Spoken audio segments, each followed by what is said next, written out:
Polonya'nın başkentindeki direnişçiler 1943 yılında şehirdeki Yahudileri toplama kamplarına götürmek üzere Varşova'ya gönderilmiş olan Alman askerlerine saldırdı. Alevler bir binanın üst kısımlarını sarınca Yahudiler en üst katlarda ortaya çıktı. Hayatlarının son dakikalarını yaşayan bu insanlar pencereden pencereye koşuşturuyorlardı. El kol hareketleri yaptılar, pencere eşiklerine tırmandılar. Siyah silüetleri arka planda bir duvar gibi yükselen hareketli alevlerin arasında göze çarpıyordu. Alevlerin arasında kalan bu insanlar kendilerini acı dolu bir ölümden kurtarmak için aşağı atladılar. Ama üzerine atladıkları şey yastık değil, avluları ve sokakları kaplayan asfalttı. Yerde kafatası kırmızı, vücudu ise simsiyah bir insan yatıyordu. Kafatası çatlamış ve yan tarafından beyin parçaları vardı. Ev hala yanıyordu. Çatı büyük bir gürültüyle çöktü ve bina alevler içinde kaldı. Közler günlerce parlamaya devam etti. Sadece Mayıs yağmuru için yanan her şeyi söndürebildi. Bunlar işgal altındaki Polonya ve Yunanistan'da polis lideri olarak görev yapan SS komutanı Jörgen Strop'un anılarıydı. Kendisi öncelikle Varşova Yahudi gettosu ayaklanmasını bastıran kişi olarak hatırlanmaktadır. Verdiği emirlerin nihai sonucu gettonun tamamen yıkılması ve tasfiye edilmesi şeklinde ortaya çıkmış. Bunlar olurken komuta ettiği kuvvetler korkunç suçlar işlemiştir. Yazdığı raporda yaptığı işin sonucunu şu sözlerle tanımlamıştır. Varşova'daki Yahudi yerleşim bölgesi artık yok. Varşova gettosundaki ayaklanma 19 Nisan-16 Mayıs 1943 tarihleri arasında meydana geldi ve dünya çapında büyük bir kahramanlık sembolü olarak kabul edildi. Bu aynı zamanda Polonya yeraltı örgütlerinin Almanlara karşı giriştiği ilk büyük çaplı silahlı eylem ve Nazi işgali altındaki Avrupa'da gerçekleşen ilk şehir ayaklanmasıydı. O yıl Hamursuz Bayramı arifesinde Alman birlikleri tanklar, alev makineleri ve makinalı tüfeklerle donatılmış olarak Varşova gettosuna girdi. Karşılarında çoğunlukla tabanca ve Molotov kokteylleriyle silahlanmış birkaç yüz genç Yahudiden oluşan bir kuvvet vardı. Bu kuvvetin içinde iyi teşkilatlanmış Yahudi Askeri İttifakı adlı bir birlik öne çıkıyordu. İsyancıların geri kalanından daha iyi donanımlı ve eğitimli olan bu birliğin mensupları Yahudi Savaş Örgütü ile birlikte savaşarak kıyasıya mücadele etti. Yahudi Askeri İttifakı Polonya ordusunun eski subaylarından ve revizyonist Siyonist eğilimli bağıntılı Yahudi aktivistlerinden oluşuyordu. Yahudi Savaş Örgütü Holocaust sırasında birçok büyük şehirde faaliyet gösteren Polonya Yahudilerinin gizli bir silahlı direniş örgütüyle ve 2. Dünya Savaşı sırasında Yahudi direniş oluşumları arasında en tanınmış olanlarıydı. Varşova'nın merkezinin kuzeybatı tarafında yer alan Varşova gettosu yaklaşık 3,4 kilometrekare alanı kapsıyordu. Etrafı duvarlarla çevrili olan bu alana Varşova'da yaşayan ve diğer kasaba veya şehirlerden sürülen Yahudiler hapsedilmişti. Mart 1941'e gelindiğinde yaklaşık 460 bin kişi gettoya sıkıştırılmış ve bu da 1 kilometre kareye 146 bin kişinin nüfus yoğunluğu anlamına geliyordu. Bu aşırı kalabalık korkunç sağlık sorunları, açlık ve salgınlara neden oldu. Almanlar 22 Temmuz 1942 tarihinde Yahudi nüfusun fiziki tasfiyesini amaçlayan Reinhardt operasyonu kapsamıyla getto sakinlerini Treblinka İmha kampına sürmeye başladı. Bu sürülmelere karşı ilk örgütlü isyan Almanlar 18 Ocak 1943'te 2. Yahudi sürgününü başlattığında meydana geldi.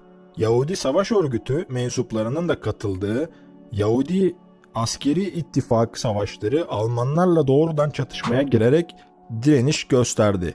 Yahudi direnişleri ağır kayıplar verirken Nazilerin de kayıpları oldu. Bunun üzerine sürgün işlemi geçici olarak durduruldu.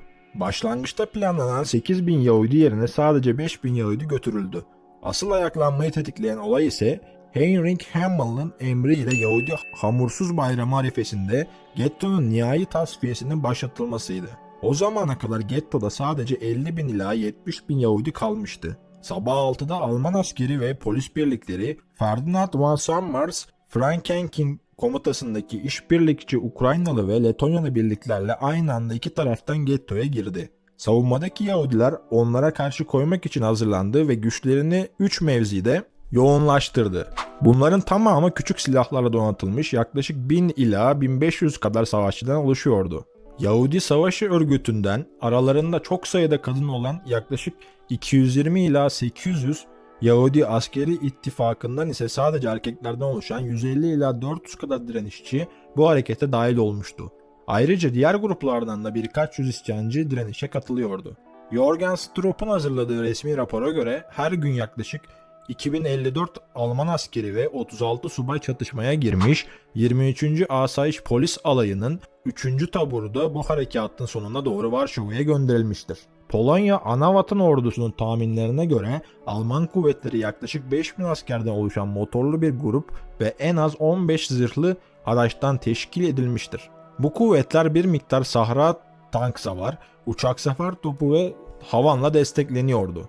İlerleyen Almanlar Zakhar, Artstand, Heinrich Seibenberg ve Genk Rohrbriat komutalarındaki Yahudi askeri örgütü unsurlarının ağır ateşiyle şaşkına döndü. Ayrıca Almanların üzerine el bombaları ve Molotov kokteylleri yağıyordu. İlk çatışma 2 saat sürdü. Kayıp veren Almanların geri çekilmeleriyle Yahudi savaş örgütü unsurları bir zafer kazandı. Diğer yandan Braut, Aaron Bayskın, Graus ve Leon Gruzak'ın liderliğindeki Yahudi savaş örgütü mensupları zırhlı araçlarla hareket eden bir Alman birliğine saldırdı. İki araç el bombaları ve Molotov kokteylleriyle yakıldı. Yaklaşık yarım saat sonra Almanlar geri çekildi. Ağır çatışmalar Moronovski meydanında devam etti.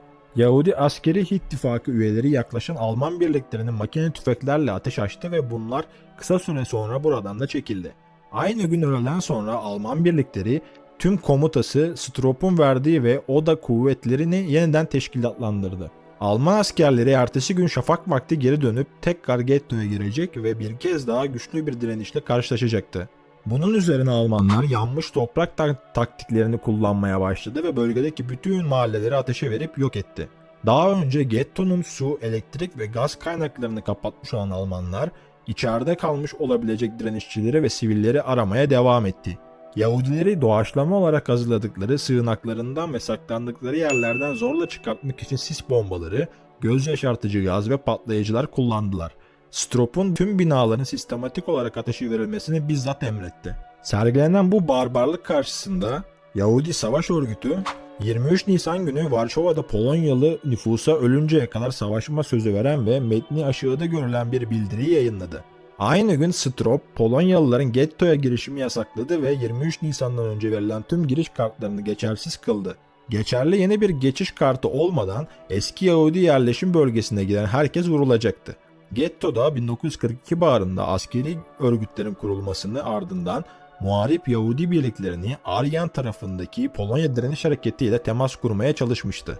İlk başlarda Yahudilerin aldıkları yardım azdı. Ancak Ocak 1943'te Getto'da sergilenen başarılı direniş faaliyetlerinden sonra yardımlar arttı. Nisan ayında asıl ayaklanmanın patlak vermesinden sonra Polonya Anavatan ordusu getto duvarının dışında bir dizi küçük askeri eylemlerle direnişlerini destekledi. Alman mevzilerine yönelik saldırılar Halk Ordusu, Anavatan Ordusu ve diğer küçük direniş orduları tarafından başlatıldı. 5 Mayıs'ta Polonya Silahlı Kuvvetleri Başkomutanı ve sürgündeki Hükümet Başbakanı General Sikorski aşağıdaki metni okuyarak BBC radyosu aracılığıyla ülkedeki yurttaşlarına Yahudilere yardım etmeleri için aşağıdaki çağrıyı yaptı. Nisan ortasında sabah saat 4'te Almanlar Varşova gettosunu yakıp yıkarak tasfiye etmeye başladı. Yahudilerden geriye kalanları bir polis kordonuna alıp tankları ve zırhlı araçları içeri sürmek suretiyle yıkıcı faaliyetleri gerçekleştirdiler. Savaş o zamandan beri devam ediyor, bomba patlamaları, silah sesleri, çatışmalar gece gündüz sürüyor. Orada insanlık tarihinin en büyük suçu işleniyor. Şehit edilen Yahudilere elinizden geldiğince yardım ettiğinizi biliyoruz. Siz yurttaşlarıma şahsım ve hükümetimiz adına teşekkür ediyorum. Kendim ve hükümetimiz adına onlara mümkün olan her türlü yardım yapmanızı ve aynı zamanda bu korkunç zulmü ortadan kaldırmanızı rica ediyorum. Konuşması kısa oldu. Polonya Yahudilerine Yardım Konseyi tarafından bastırıldı. 25.000 kopyası duvarlara asıldı ve getto dışındaki halka dağıtıldı. Nihayetinde Anavatan ordusu tarafından yürütülen getto duvarlarını havaya uçurma operasyonları Alman kuvvetlerinin getto çevresinde büyük ölçüde konuşlandırılması nedeniyle başarısız oldu. Hal böyle olunca Yahudiler kendi başlarına kalmışlardı. Ayaklanmanın hiçbir stratejik askeri hedefi ve başarı şansı da yoktu. Bu hareket soykırıma karşı soykırımın uygulandığı insanlar tarafından verilen silahlı bir misilleme ve yanıttı. Varşova gettosu ayaklanması anlaşılabilir bir şekilde sembolik anlamlarla yüklüdür ve pek çok Yahudi tarafından tarihlerinde en önemli olaylardan biri olarak kabul edilir. Savaştan sonra Anavatan ordusunun bir kahramanı olan Mokzarski, Varşova'nın Mokotów hapishanesinde yaklaşık 9 ay boyunca Jorgen Strop ile aynı hücreyi paylaştı. Her ikisi de idam edilmeyi bekliyordu ve Stalinist rejim her ikisinin de eşit derecede hor davranıyordu. Makroski, Strop'un ayaklanma ile ilgili anlattıklarını bir cellatla konuşmalar olarak adlı kitabında belge haline getirdi. Buna göre Strop, doğum adı olan Joseph daha İskandinav bir isim olan Jorgen'e değiştirmişti. Kendisi askeri rütbesini Nazi Partisi'ndeki terfilerine borçluydu ve sınırlı ufku olan eğitimsiz bir adamdı. Aile kökenleri Katolikti ancak kendisi 3. Richard'ın resmen tanıdığı din olan eski Alman okültizminin takipçisi olduğunu beyan etmişti. Kitapta kendisi yeni bir pagan tanrısı takipçisi olarak tanımlıyor ve esareti altında hala kendini beğenmiş bir havayı korumayı başararak hücre arkadaşlarına aşağıdaki şekilde ders veriyordu. İsa çok bilge bir adamdı. Bir filozof ve romantikti. Elbette yarı İskandinavdı. Tapınakta önemli bir rahibin koruması altında hizmet eden annesi, Karpatlardan Küçük Asya'ya ulaşan Germen kabilelerinden birinde asker olan sarışın bir Almandan hamile kalmıştı. İşte bu yüzden İsa sarı saçlıydı. Öğretilerini çarpıtıp insanların suçluluk duygusuyla zayıflatılması ve aşağılaması için bunların kendi amaçları doğrultusunda dünyaya yayan Yahudilerden farklı düşünüyordu. Strop kendi idamına hazırlanırken Varşova gettosunu yok etmek için yürütülen kanlı operasyonun hikayelerini de paylaştı. O dönemdeki tutumu nedeniyle kendini acımasız yaklaşımından farklı olarak herkese karşı derin bir nefret besliyordu. Bu kapsamda ayaklanma sırasında kendi adamlarından biriyle bile karşı karşıya kaldığını hatırlıyordu. Personelimin içinde mavi gözlü bir İskandinav vardı. Bu şahıs Yahudi düşmanıydı ve ağlıyordu. Kendisine verilen emri neden yapamayacağına dair bir şeyler mırıldandı. Kan, cesetler, çocuklar ve buna benzer kelimeler ağzından dökülüyordu. Kendimi tamamen kaybettim ve suratına bir yumruk attım. Sonra da 150 kadar korkak arkadaşıyla birlikte onu gettonun dışına çıkardım. Diğer zamanlarda Strop, Yahudi savaşlarının cesaretini ve azmini teslim ediyor gibi görünüyordu. Yahudiler savaştaki kararlılıklarıyla beni ve personelimi şaşırttı. İnanın bana, 1. Dünya Savaşı gazilerinin savaşta kararlılığının ne demek olduğunu biliyorduk ve gördük. Varşova Yahudilerinin azmi bizi tamamen şaşırttı. Varşova gettosundaki Yahudilerin sürgün edilmesi ve öldürülmesi anlamına gelen Grossaktion'un bu kadar uzun sürmesine gerçek nedeni budur. Strop 1952 yılında asılarak idam edildi. Makroski ise ömür boyu hapis cezasına çarptırıldı ancak 1956 yılında çıkarılan afla serbest bırakıldı. Hapishanede geçirdiği süreyi Nazi ideolojisini derinlemesine analiz etmek için kullandı. Daha sonra da şöyle demiştir. Kendimi Nazilerin arasında bulduğumda yaşadığım ilk şok, kısa sürede bu fiziki yakınlığı hücre arkadaşlarımı olabildiğince iyi tanımak için kullanma kararlarına dönüştürdüm. Bu insanların kişiliklerini analiz edip hayat hikayelerine ulaşmak suretiyle Nazi Almanyası'nı yönetenleri, kendi düzenlerini Avrupa ve ötesine empoze etmeye çalışan soykırımcı katiller haline getiren tarihsel, psikolojik ve sosyolojik mekanizmaları hakkında bir dereceye kadar bilgi sahibi olabileceğimi hissettim. İsyancıların kayıpları ve gettonun nihai tasfiyesinde ölenlerin sayısı hakkında güvenilir bir veri bulunmamaktadır. Strop'un raporunun kaleme alanlar tarafından kasıtlı olarak çarpıtıldığı dikkate alınmalıdır. Dönemin Nazi verilerine göre yaklaşık 6.000 Yahudi çatışmalarda ölmüştür. Raporda 56.065 kişinin yakalandığı, bunlardan 7.000'inin olay yerinde öldürüldüğü, 6.900'ünün Treblinka'ya ve yaklaşık 36.000'inin de diğer kamplara gönderildiği belirtiliyordu. Ayaklanmanın bastırılması sırasında Almanlar bölge sakinlerine karşı pek çok zulüm ve suç işlemiş ve çok sayıda toplu infaz gerçekleştirmiştir. Varşova gettosunun ayaklanmasından birkaç düzeni Yahudi Savaş Örgütü mensubu sağ kurtulmuşsa da çoğu savaşın sonunu görecek kadar yaşamamıştır.